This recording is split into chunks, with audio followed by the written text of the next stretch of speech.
In today's video, I'm going to teach you how to set up your hosting or business email in Gmail for 2025. This process is straightforward and should only take a few minutes. Let's get started. First, open your web browser and navigate to Gmail.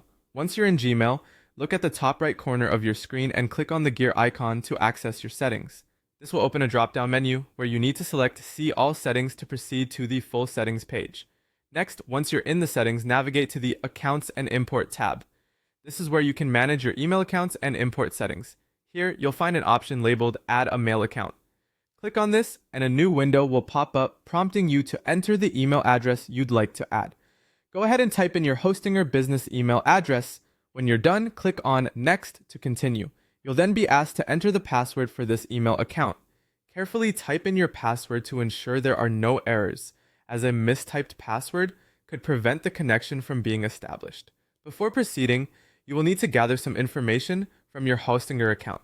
Open a new tab and log into your Hostinger account. Navigate to the Mails section and then click on Manage. In this section, you will see an option to connect apps and devices. Clicking here will give you access to the POP server and port settings that you'll need.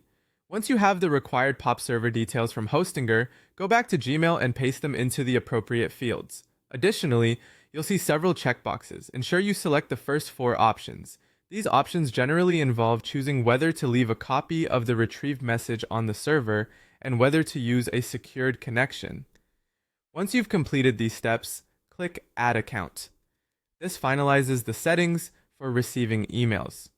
Now, to ensure you can send emails from this account through Gmail, you'll be prompted with an option asking if you'd like to send mail as your Hostinger email address. Simply click Yes and then Next. For sending emails, you'll need the SMTP server details from Hostinger. Return to your Hostinger account and copy the SMTP server and port information, which should be found in the same section as the POP settings. Head back to Gmail and paste these details into the corresponding fields. Your username will be your email address, and input your password again here. Once everything's filled in, click Add Account. After that, you should see a prompt asking you to verify your email. Go back to Hostinger, check the inbox associated with your Hostinger email, and look for the confirmation email from Gmail. Follow the instructions in that email to complete the setup. And there you have it. You've successfully set up your Hostinger business email in Gmail. You can now both send and receive emails through your